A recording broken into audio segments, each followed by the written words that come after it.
專業屍體對話，敏感真相解碼，俾個機會等我對你操勞10分鐘。大家好，我係言之官，歡迎大家嚟到抽絲剝繭2.0。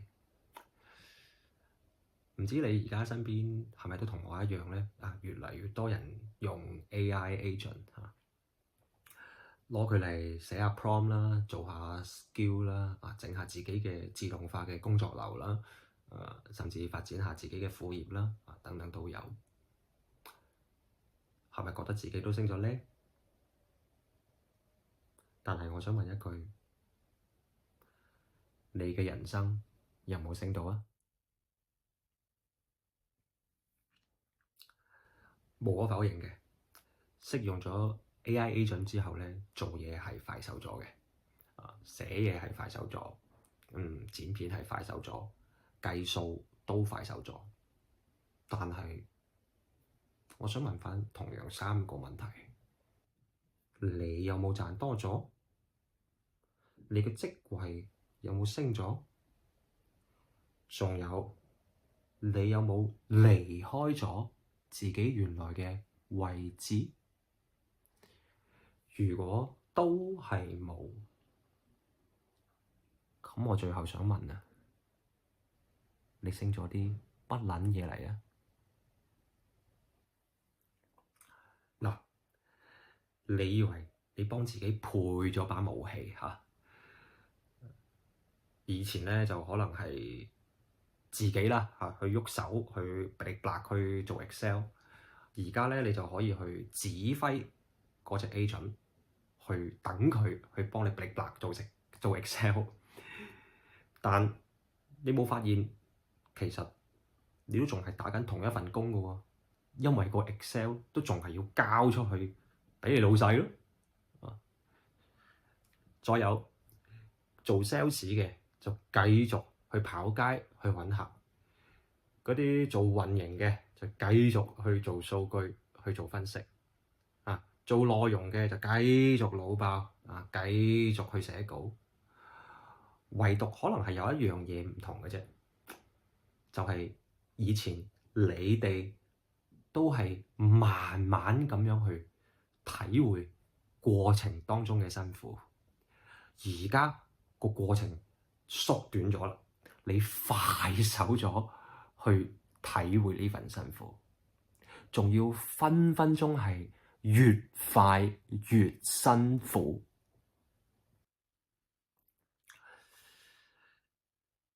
你知唔知其實最殘忍嘅嗰樣嘢其實係咩呢？最殘忍嘅係其實唔係你唔識去用隻 agent，而係就算你識用，個社會都未必會俾你轉場或者過底。點解？電影都有講，你係古惑仔，你成世都只係古惑仔。歸根到底啦，其實都係因為你嘅行業冇變到啊！嗰啲做工廠嘅咧，都繼續係做緊生產嚇；嗰啲做貿易嘅咧，都仲係喺度跑緊客。嗰啲冇嗰啲啦，打工嘅都仲係喺度打緊工。AI 根本就冇幫你哋去離開呢個局，佢只係幫你去 confirm 你喺呢個局入邊係的確跑快咗，但係你跑得再快都好，你依然都仲喺呢個局入邊，亦即係同一條路上邊。咁點解你會覺得自己好似升咗呢？Call back 翻啦，因為你覺得你自己冇落後到咯。嗱，你唔學 AI 啊，你就會驚噶啦。你見到人哋用到發發聲啊，你仲驚。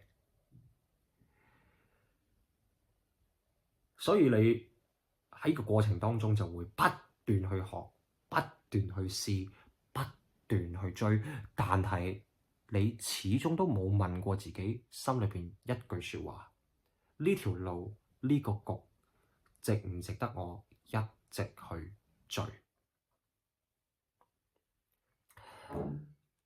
你以為識用咗 AI agent 之後，你條命就會唔同晒？因為佢可以幫你改命啊嘛。但其實佢只係幫你再次 confirm 一樣嘢，好殘忍。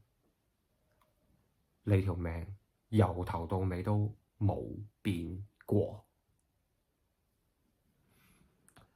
所以 AI 可能有一日嘅話真係會叻到上天嘅，但如果你嘅位置冇變到，你嘅行業亦都冇變到，你嘅整個結構都冇變到，咁你識用更加多嘅 AI agent 都只係一個更加高效率嘅打工仔。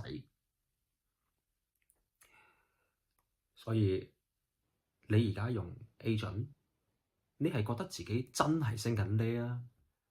定係學識去做一隻更加值錢嘅牛馬啊？